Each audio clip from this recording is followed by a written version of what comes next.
Deborah, I'm really happy to have you. I guess for the second interview, it's been a few years actually since our first conversation, and a Yeah. lot has happened in both our lives, but in your lives in particular. We'll talk about the Junior Chamber of Commerce.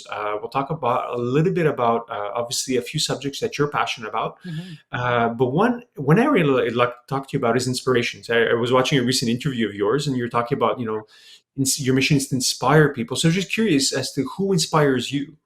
Hmm. Great question. Thank you for having me for a second time. And no, we're not getting younger. And it's already been 4 or 5 years since our first conversation. And inspiration matters to me a lot, I would say. And that's also the reason. I think that's the main reason behind my blog, the blog that I started back in 2011 called Mots D'Elles. So it's already been 10 years, or it's going to be 10 years this year, actually. And it's kind of cliche to say it, but I know growing up, my sisters and I have two sisters and a brother.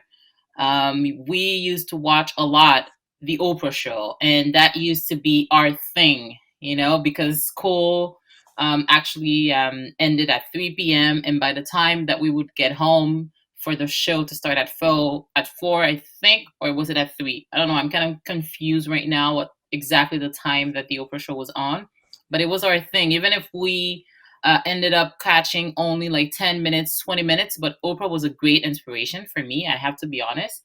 And I would say my parents as well, my mother more specifically, because she's still to the day my number one fan. My dad, not very, I was going to say not very PDA, but I think a lot of people will understand what I mean with a not only as a father, but as a black parent, as a Haitian parent. We're not into the public displays of attention, but my dad I know is 100% behind everything I do. So I think they're great inspirations in the way that through their work. My dad is a surgeon. My mom is a psychologist, and she worked for the last 40 years with people who have been infected with the HIV. Not only working with them psychologically, but also preventing and finding ways uh, to help them in that process.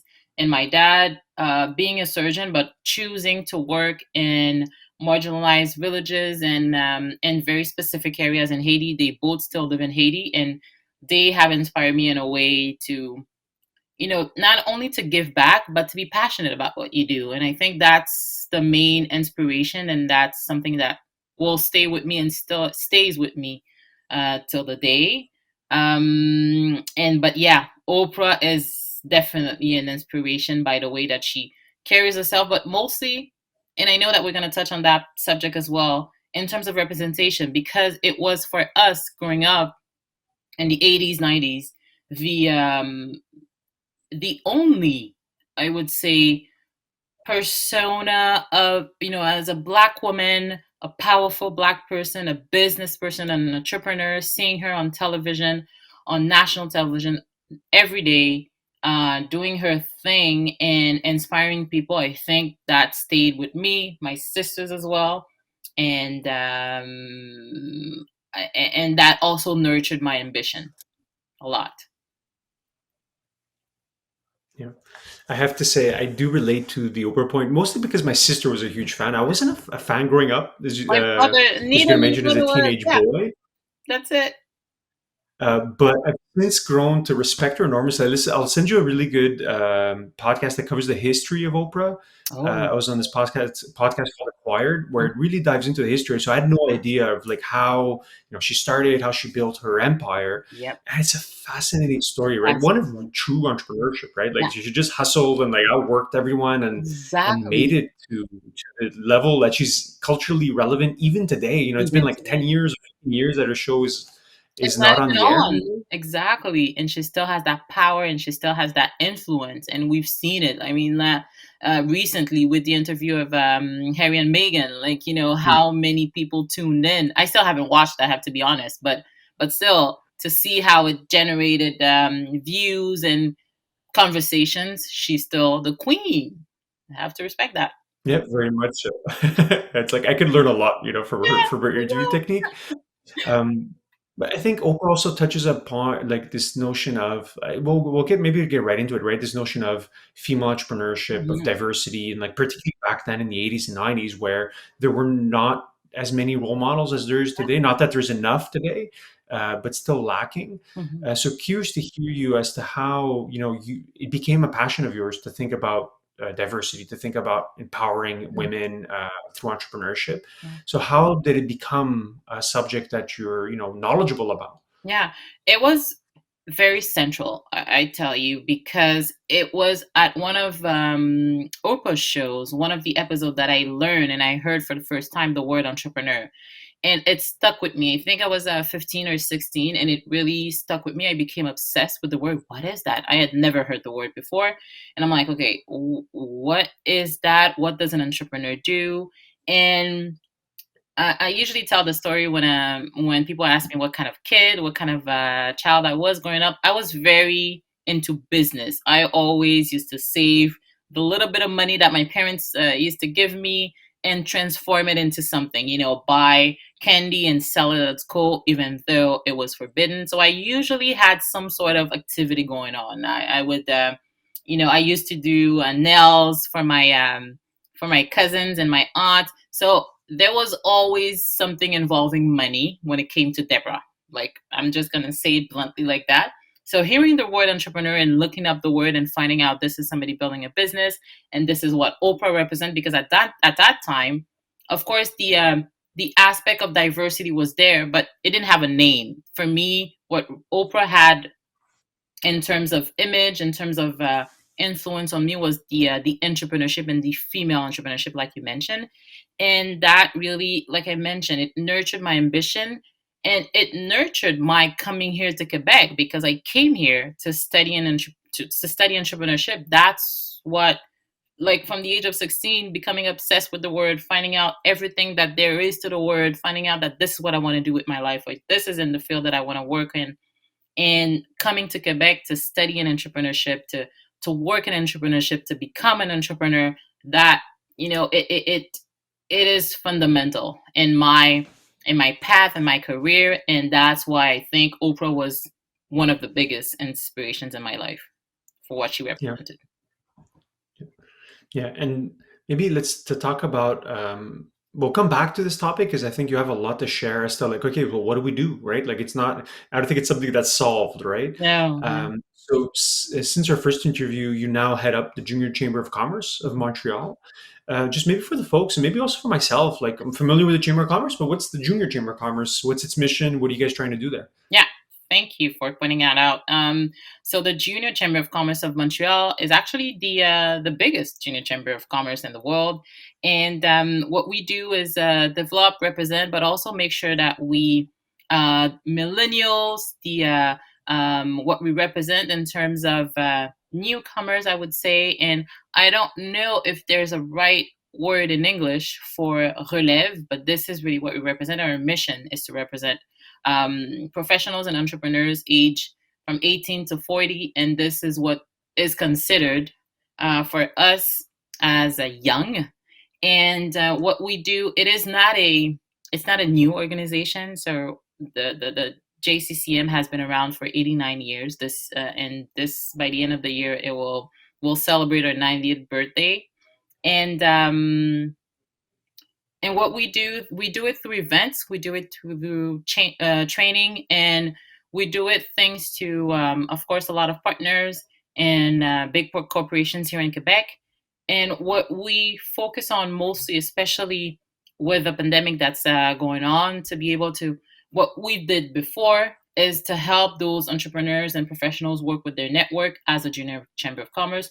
Also represents representing startups, small business that are started by these young entrepreneurs, and also making sure that we have a voice, in the business world, and the inside these big corporations where we work, where our parents work, and also where we see ourselves, out of school, where we see ourselves working. So it's important for us to make sure that we have a seat at the table and that our voices are heard.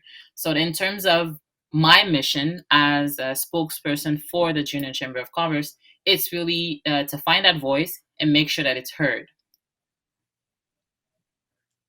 Yeah, it's an inspiring mission. I didn't realize it was the biggest junior chamber of It commerce in the world. Like, is. So that's why I keep saying it, maybe it because gives I us don't think we do.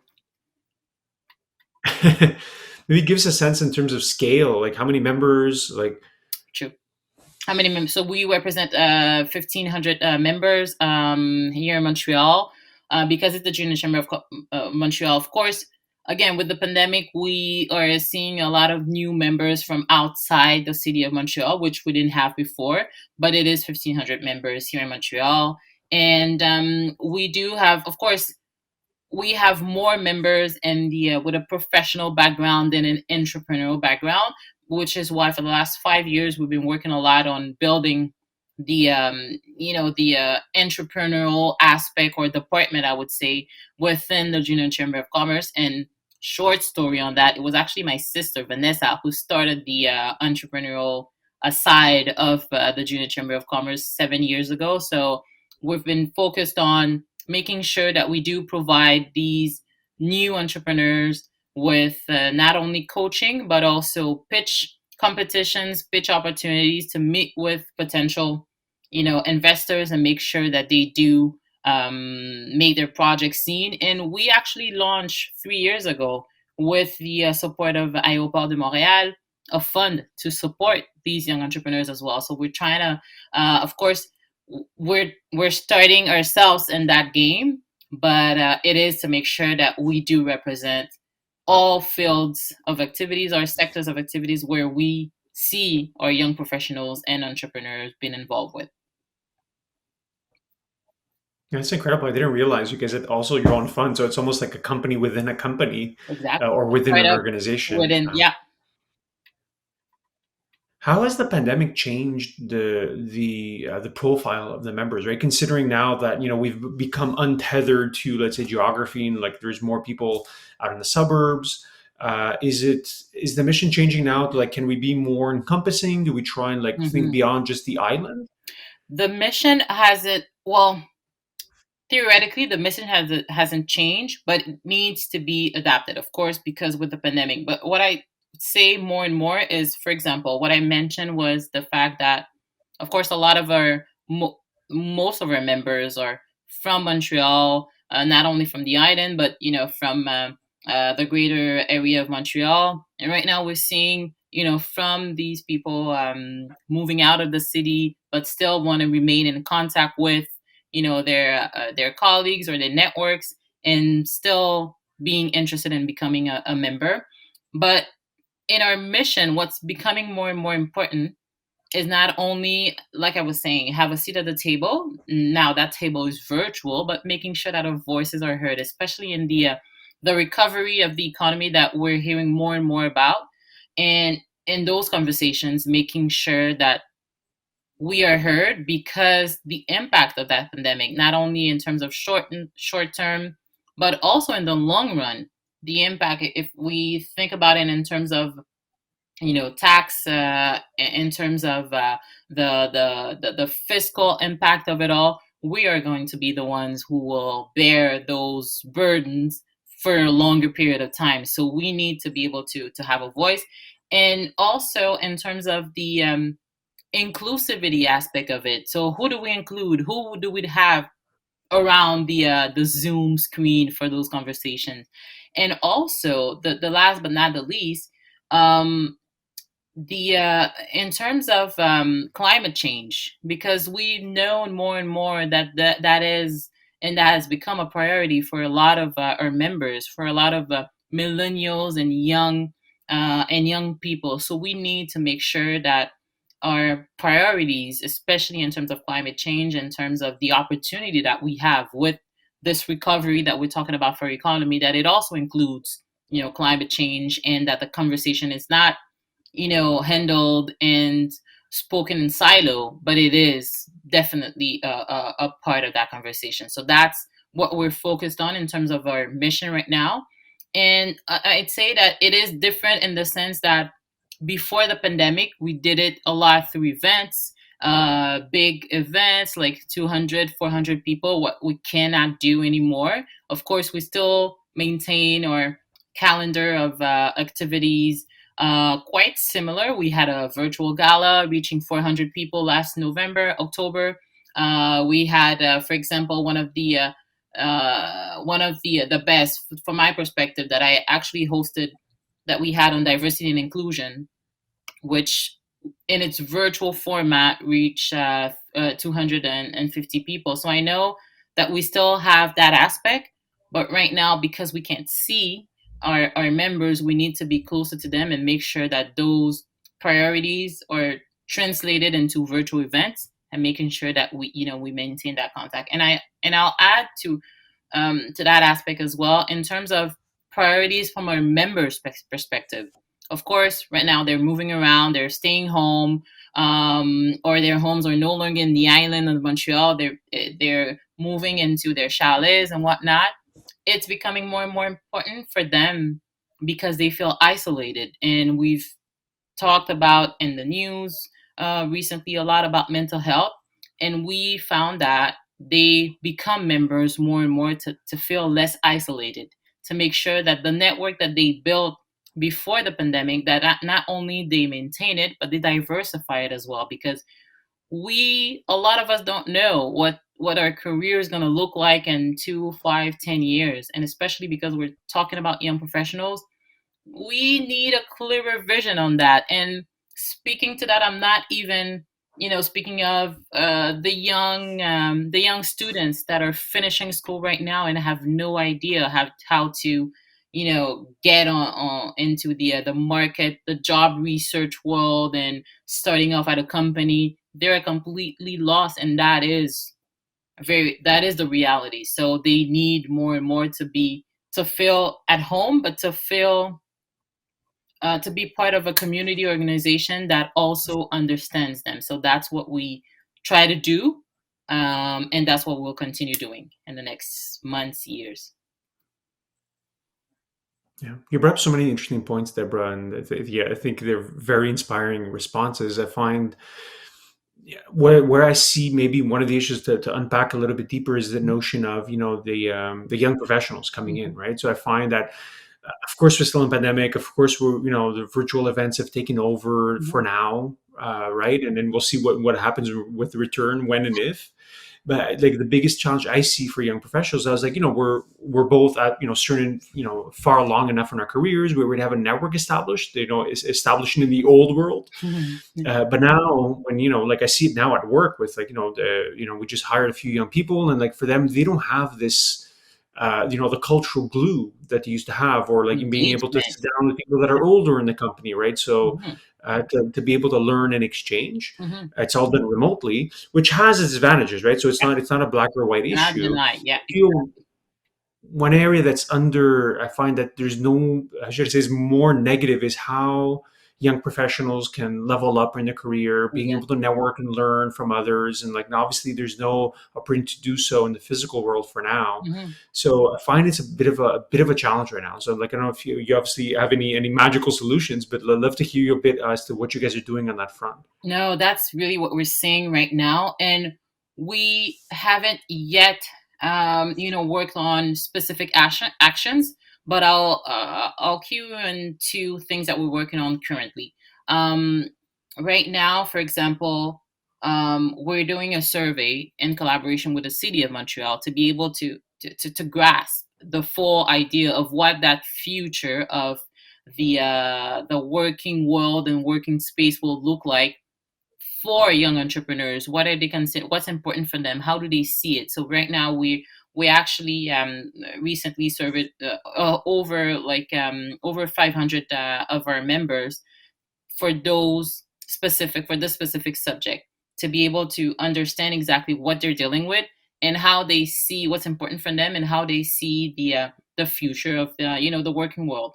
And for that aspect, one of the I'd say projects and actions that we're working on right now as a pilot with one of our partners, Bell, is to address the mental health in the working space. Because, as you mentioned, working remotely has its advantages, but it also creates the fact that people do feel isolated. And if there are new professionals in the working space, working for a company that they haven't met any of their colleagues, physically in person before, and that they need to find themselves that engagement, that recognition from the company, from their colleagues, from their boss.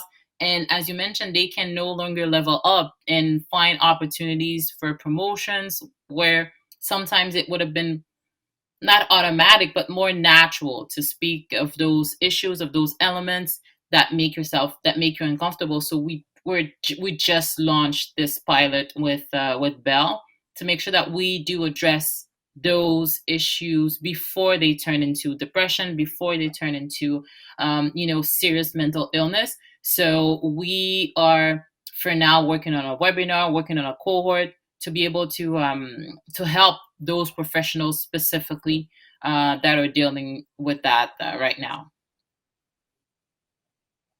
Yeah, you're the first person I speak to like ever that like actually working trying to solve this issue. I find it's one that's like it's super important, but then seems hard to tackle, right? It So is hard. props to you.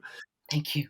On the like moving beyond maybe like the Jugan Treatment Conference, talking about a previous subject, right? So going back to the importance of diversity, you've been publicly very vocal on some of the roadblocks, right? So unconscious bias, access to networks, for instance, Mhm, as to like the key blockers, mhm, like that limit, diversity at the exec level, at the entrepreneur level. So mhm. curious to hear you. What do you see as solutions? What practical ideas can we put into place to help like speed this important trend up? Mm. I love your choice of words in terms of speed up, because we do have an issue and we do need to speed up our actions and make sure that we not only that we understand fully the issue, but that we speed up to make those changes, because I think that's where we at.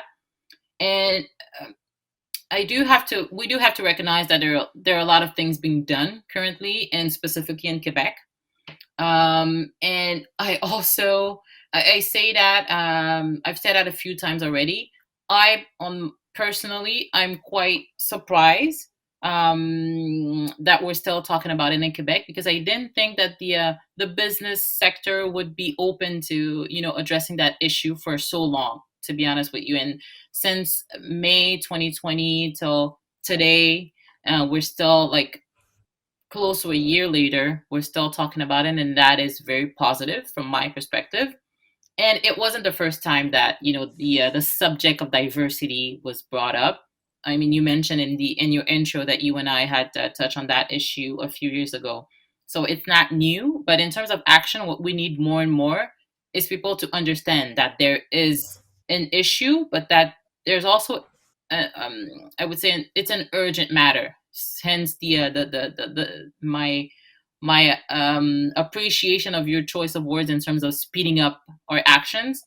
And I know that a lot of people tend to be very sensitive about the fact that, oh, maybe we're not there yet, so we're letting time, do its work, because I know it's going to take a lot for our colleagues, our team to change.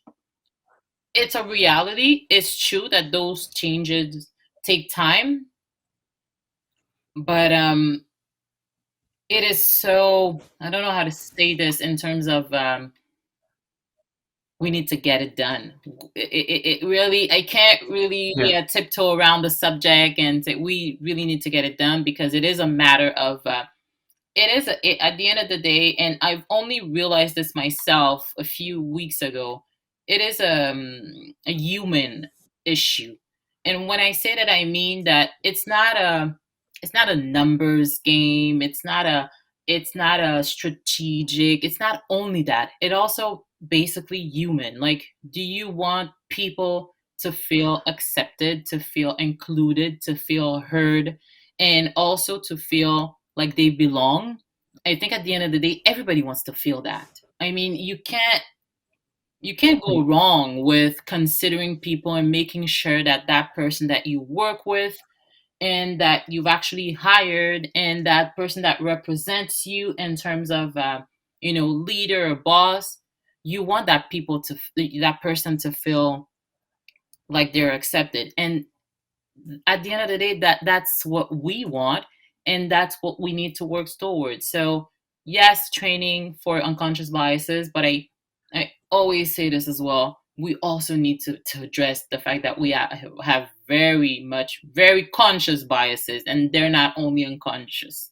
So we also need to be very honest about this. So sometimes we do have our stereotypes very conscious and very out there, and we need to acknowledge that as well. So that's gonna be my personal address today. But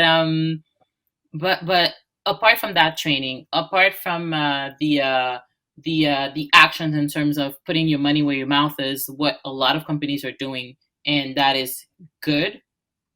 But there needs to be other actions in terms of representation as well. So if you look around, on your right, on your side, and you see that your colleagues don't represent the diversity that you're promoting and your latest issue of your newsletter, that is an issue. That's a problem. Like you cannot have a website with all the images of United Colors of Benetton, but when you look at the executive board, there's nobody that represents that diversity that you're promoting in your recent ad. It doesn't make sense. Like you can't you can't say one thing and do another. Like we're beyond that, I think, and I think it takes consideration. It takes yes, it definitely takes actions, but it takes acknowledgement that at the end of the day, we're talking to humans, and we want everybody to feel welcome, that they belong and accepted, and that's why inclusion matters the most. Yeah, yeah. Like you said, actions matter more than words, and I think the words are starting to like become present. Like you said, the awareness of the issue, but yeah, it seems like actions are still lagging. Yeah. The way I see it, I think you brought up interesting, right? The human side, like Mhm. I find there's the business rationale, and then there's like the societal slash human rationale, Yeah. right? Like on the business side, like there's so much more data and research pointing Yeah. to the fact that as a shareholder, Mhm. you will make more money if you do this, right? So it's like Exactly. diversity of thought of people across your entire organization is proven to bring better results, right? Mhm. So Mhm. for owners out there, it should become a much more pressing thing. We work with a few investment funds, Mhm. and they're starting to like to make this Realize. more of a priority for their portfolio companies. Mhm. But it's still, like you said, it's still early, and I feel like the sense of urgency is still lacking, which Mhm. is why the point of velocity is an important one. Mhm. And then the human point you said is like, I think just societally speaking, you look at just look at Montreal as an island, Yeah. right? You can see that if more people of different ethnicities, backgrounds, genders were represented in the business world, well, it would spread wealth, right, Oh, yeah. more equally. So you have less Exactly. pockets of Yeah. inequality as a result, Yeah. right? So it's like it makes sense as a society. We should want this, right? We As should a want more society, people. exactly. As a society, we should want what's best for everyone, shouldn't we? Like, that's exactly it. And that's why I get it. I break it down to the human aspect of it. I'm like, okay, like if I ask you, like, do you want that person to live out of poverty and not being able to nurture, to provide for his family or her family? Do you want that? Of course, everybody's gonna say no. So if we extend it to the business world, well, why should we not include everyone and make sure that we all have access to the same opportunities?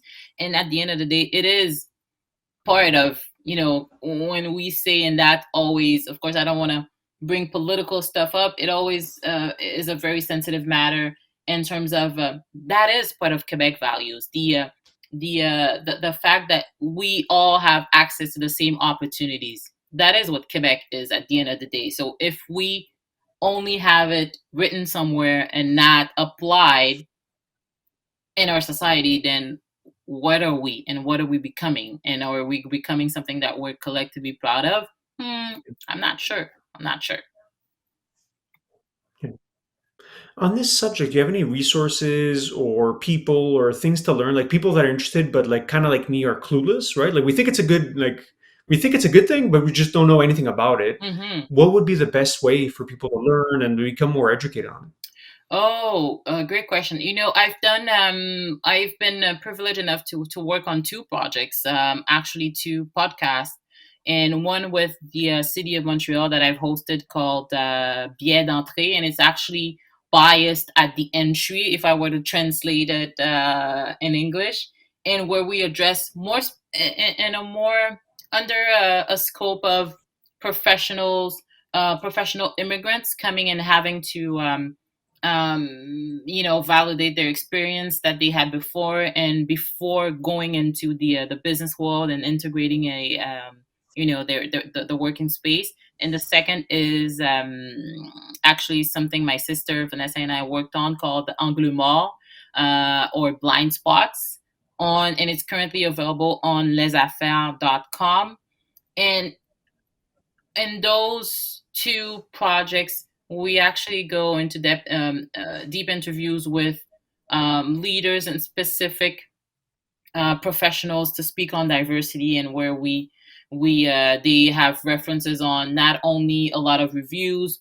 And one of the tools that we've used recently was the I know a lot of people have used it to check your privileges, but also check your biases with an implicit test that is available on Harvard Business Review right now, and it's a free. You can take it. It takes a little bit of time, so I think that's something that you have to do like fully concentrated and available to make sure that you identify in what conditions, situations that you actually have biases yourself, because we all do. That's also something that I think we need to consider. We're not targeting a specific type of people to say you are the only one with the biases. We all do.